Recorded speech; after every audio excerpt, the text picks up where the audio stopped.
రేవంత్ పాలనలో అధికారులు బరితెగించారు. మంత్రి సీతక్క ఇలాకాలో గిరిజన రైతుల భూములను అటవీ శాఖ అధికారులు బలవంతంగా లాక్కుంటున్నారు. ములుగు జిల్లా తాడ్వాయి మండలం కాల్వపల్లిలో పోడు భూములపై కన్నేశారు. గత 25 ఏళ్ల నుంచి భూములను సాగు చేస్తున్నామని రైతులు తెలిపారు. భూముల్లో జేసీబీలతో కందకాలు తవ్వేందుకు అధికారులు యత్నించగా రైతులు అడ్డుకున్నారు. తమ జీవనాధారమైనటువంటి భూములను లాక్కోవద్దని రైతులు తేల్చి చెప్పారు.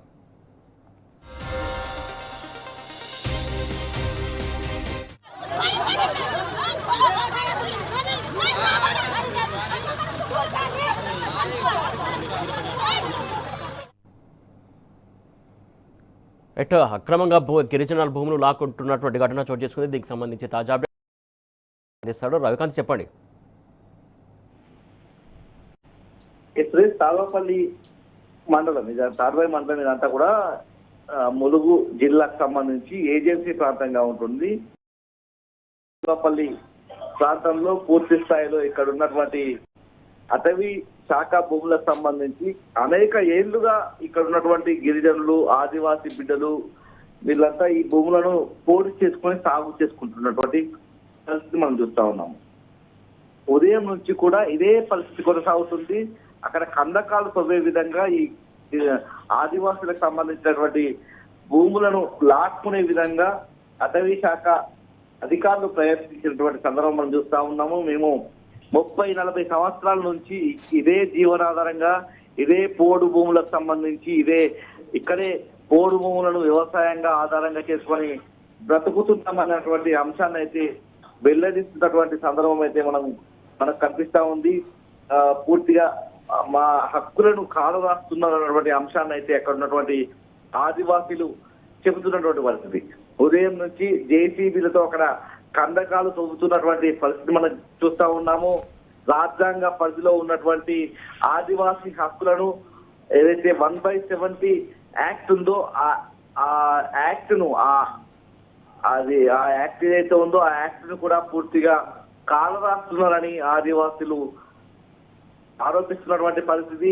ఫారెస్ట్ అధికారులు తమ మీద పెత్తనం చెలాయించే విధంగా పూర్తిగా మా భూములను లాక్కునే విధంగా ప్రవర్తిస్తున్నారని అక్కడ ఉన్నటువంటి ఆదివాసీ బిడ్డలంతా కూడా వ్యతిరేకిస్తూ ఒక 40 నుంచి 50 అంతకు మించి కుటుంబాలు అక్కడ ఉన్నటువంటి పరిస్థితుల్లో ఆదివాసీలంతా కూడా అటవీ శాఖ అధికారులను అడ్డుకున్నటువంటి పరిస్థితి కనిపిస్తా ఉంది. ఈ క్రమంలోనే అక్కడ నుంచి అధికారులంతా కూడా వెనుతిరిగి వెళ్ళినటువంటి పరిస్థితి కూడా మనం చూస్తా ఉన్నాము. పూర్తిగా తెలంగాణ రాష్ట్రంలో కాంగ్రెస్ ప్రభుత్వం అధికారంలోకి వచ్చే ముందు పూర్తి స్థాయిలో ఆదివాసీలు కావచ్చు, గిరిజనులు కావచ్చు, మీ హక్కులను కాపాడతాము, మీకు భరోసాగా ఉంటామన్నటువంటి హామీ ఇచ్చి పూర్తిగా మా హక్కులను కాలరాస్తున్నటువంటి అంశాన్ని సుడుం దెబ్బకు సంబంధించినటువంటి ప్రతినిధులు కావచ్చు, ఇతర ఆదివాసీ సంస్థలకు సంబంధించినటువంటి ప్రతినిధులంతా కూడా చెప్తున్నటువంటి పరిస్థితి.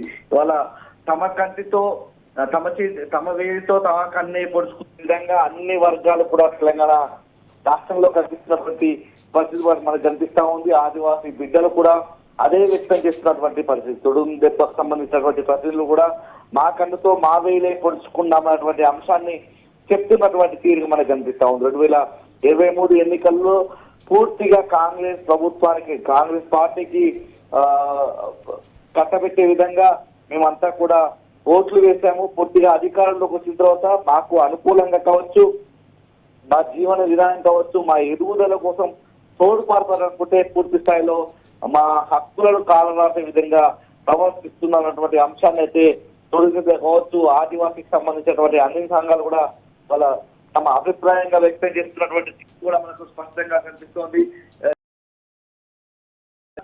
ఈ విధంగా ఉండడం పూర్తిగా కాల్వపల్లి తాడ్వాయి మండలం అంటే సీతక్క సొంత ఇలాకా ఉంటుంది.